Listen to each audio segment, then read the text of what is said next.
Bueno, muy bien, ahí estábamos. Entonces, seguimos aquí en Lado P, en esta semana muy particular, porque prácticamente la provincia de Buenos Aires, todos los debates, todas las discusiones giraron en torno a un tema que fue justamente la decisión, la discusión del proyecto que envió Daniel Scioli a la legislatura para reevaluar las tierras, para aumentar los impuestos a inmobiliario rural y también otros gravámenes con el objetivo de conseguir financiación en un año que se presenta complicado. Y habíamos prometido también la presencia en el piso de alguien vinculado con el sector agropecuario, digamos. Cuando lo presentemos ustedes van a saber que es un hombre que estuvo mucho tiempo en las entidades ruralistas y ahora es diputado provincial, así que está de los dos roles.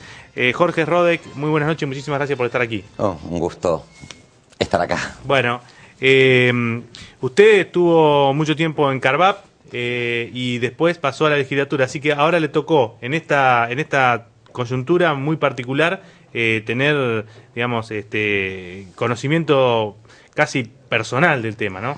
Sí, bueno, para ponerlo en contexto, convengamos que lo que se viene es un impuestazo más allá del endeudamiento. El impuestazo afecta a todos los bonaerenses, siendo el campo uno de los principales perjudicados. Como lo que te quiero decir con esto, que el campo reaccionó y está haciendo toda esta movida que estamos haciendo estos días. Pero esto para que nadie se confunda, ¿no? Este impuestazo le va a llegar a todos los bonaerenses porque estamos hablando de subas de ingresos brutos, estamos hablando de subas en los sellos, es decir, una serie de subas que van a impactar a cada uno de los bonaerenses. Claro. Sin embargo, Jorge, discúlpeme que lo interrumpa, el primer punto que creo que ya nadie elude o por lo menos nadie discute es que claramente las valuaciones de los campos están atrasadas, es decir, usted ve que una propiedad en cualquier zona está para el fisco valuada en 3.000 o 4.000 pesos o 5.000 pesos y usted sabe que eso no es... Es así, pero vos sabés que es uno de los reclamos del sector agropecuario, es actualizar la evaluación del valor fiscal de las tierras. Esto se habla todos los años.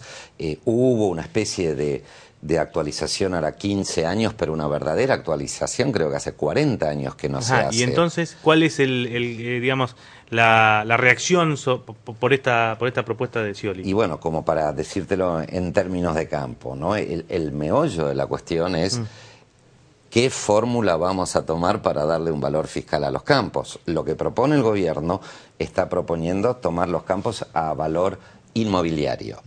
Para darte un ejemplo, si vos tomás de 5 años hasta parte, en cualquier municipio, en cualquier distrito, Tres Arroyos, Dorrego...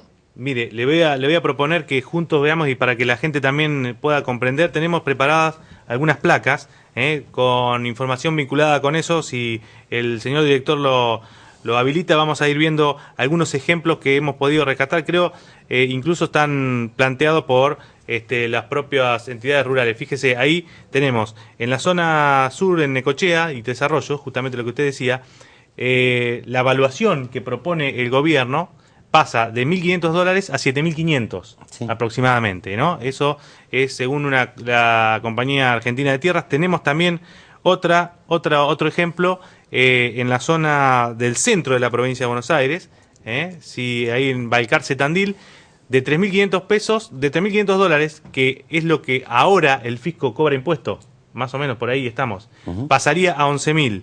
Y en el otro ejemplo, que ya nos llevaría directamente a la zona núcleo, lo que se llama zona núcleo porque es eminentemente sojera, digamos, aunque también hay otras, por supuesto, otra producción, de $4.000, que es lo que cobra ahora, pasaría a 17.000.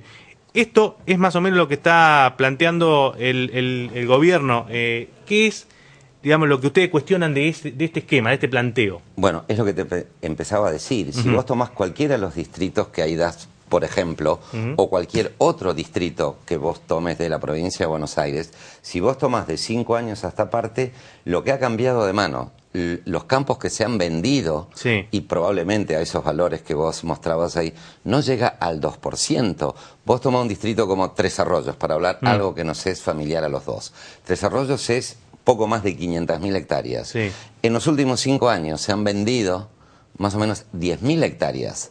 Es decir, las otras 490.000 siguen estando en manos de quién están. De repente no es el propio productor que está trabajando su tierra porque lo arrendó, está metido pero en un digamos pool de que siembra. la evaluación fiscal debería basarse en otra cosa. ¿En Claro, qué? ¿En qué? Eso es lo que estamos proponiendo y esa es la propuesta alternativa de varios bloques de la oposición que estamos avalando una propuesta alternativa que están trayendo las entidades agropecuarias. Nosotros queremos evaluar los campos en función a lo que los campos producen. Ajá, ¿y cómo se haría eso, bueno, Rodek? Tenés distintas fórmulas. Una fórmula, quizás la más clara, es actualizar lo que vale la producción agropecuaria, es decir, a valor producto, la evolución del precio del trigo, la evolución del precio del maíz, la evolución del precio de la carne, de la hacienda en pie, tomás un periodo de 5 años a esta parte, de 10 años a otra parte, o otro parámetro que vos tenés que puede ser indicativo es a cuánto se está arrendando un campo. Si el campo se arrienda tanto, probablemente valdría tanto. Pero esos $7.000 que vos hablás en Tres Arroyos, creo que tu placa mostraba $7.500 en Tres Arroyos. Yo te pregunto, ¿pero cuántos campos se vendieron en Tres Arroyos de 10 años a esta parte? El campo no, el productor agropecuario es un productor agropecuario, trabaja de eso y vive en el campo, no especula con la tierra. Mismo si la tierra subió de 2.500 a $7.500, no, lo quiere vender y tener que gravarlo por un supuesto valor inmobiliario. En todo caso se podría gravar a la venta. Se podría, bueno, pero justamente el día que vos lo vendés vas a tener que pagar igual desde de sellos y demás. Sellos, ganancias y demás. Entre tanto, y vuelvo a nuestra zona porque es un caso bastante típico, ¿no? Hace 6 años que tenemos el mercado del trigo intervenido.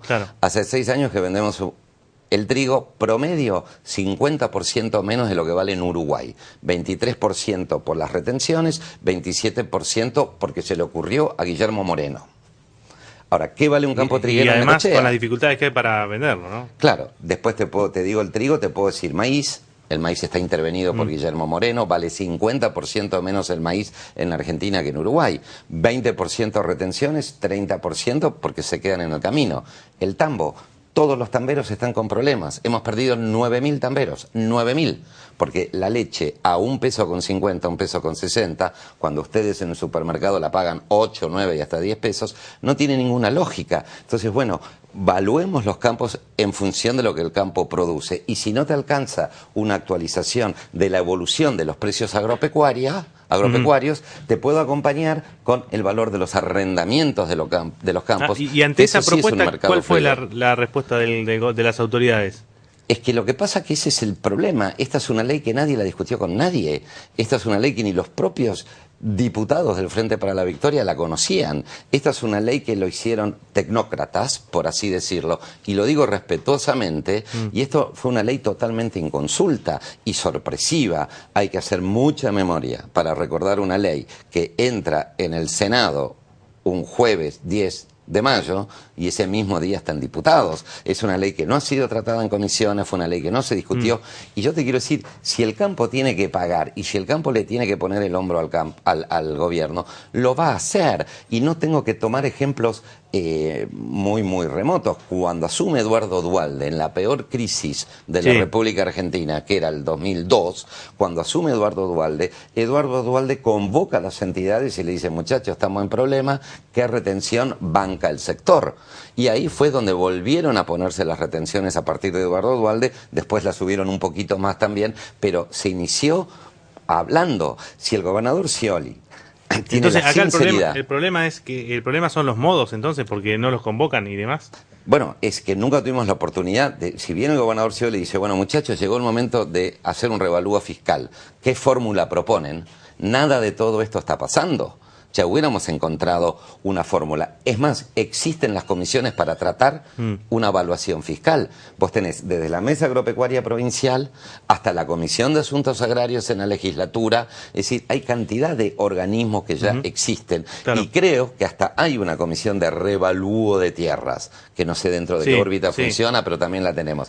Ahora, acá el gobernador, que dice ser tan bueno y tan manso, ha metido una ley de prepo, no la consultó ni con los integrantes de su propio bloque, si no, no le hubiera ido como le fue en la primera sesión del 10 de mayo, donde ni el Frente para la Victoria le dio el quórum.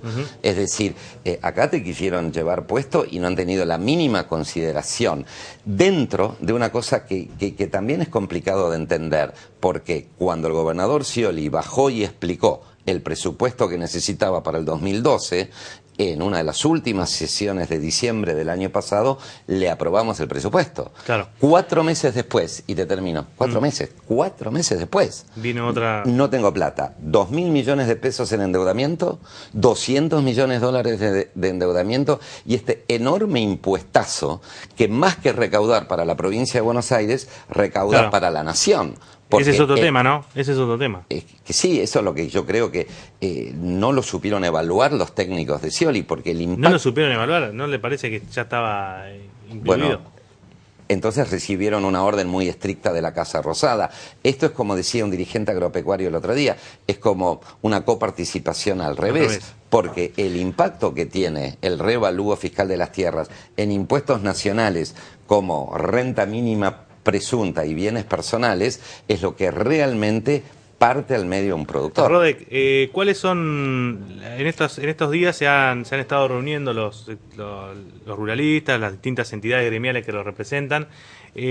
¿Cuáles los pasos a seguir que han resuelto en esas asambleas y demás? ¿Cómo va a seguir? Porque en la legislatura obviamente la postura suya ya está muy clara, va a rechazar absolutamente cualquier posibilidad de este impuesto, pero digamos, de la tranquera para afuera, ¿cómo va a ser la reacción de los trabajadores? Nosotros estuvimos el viernes pasado en Tandil, en ocasión de la Expo Ganadera de Tandil, y el lunes estuvimos en una asamblea muy grande en Pergamino, que fuimos, algunos legisladores nos habíamos juntado antes, legisladores de la oposición. A la asamblea fue el legislador Jorge Solmi y yo, que los dos venimos de extracción agropecuaria. Nos acompañó, entre otros, el presidente de Carvap, gente de la Sociedad Rural Argentina, el propio Eduardo Bussi, y hoy había otra asamblea muy grande en Rufino, donde están hablando de nacionalizar el conflicto. Hubo también asambleas en Peguajó, creo que ayer, hubo en Tres Arroyos el lunes a la noche. Se van sucediendo todas las asambleas, el campo está en estado de alerta y movilización, y va a esperar cómo termina esto para ver qué medidas gremiales o qué acción gremial se va a tomar, ¿no? Muy bien, diputado Jorge Rodek, le agradecemos muchísimo, ha sido un gusto su presencia aquí y bueno, lo esperamos para cualquier otra oportunidad. Bueno, muchísimas gracias por la invitación y un gusto hablar con ustedes. Muy bien, seguimos nosotros después de esta breve pausa en Lado P aquí por QM.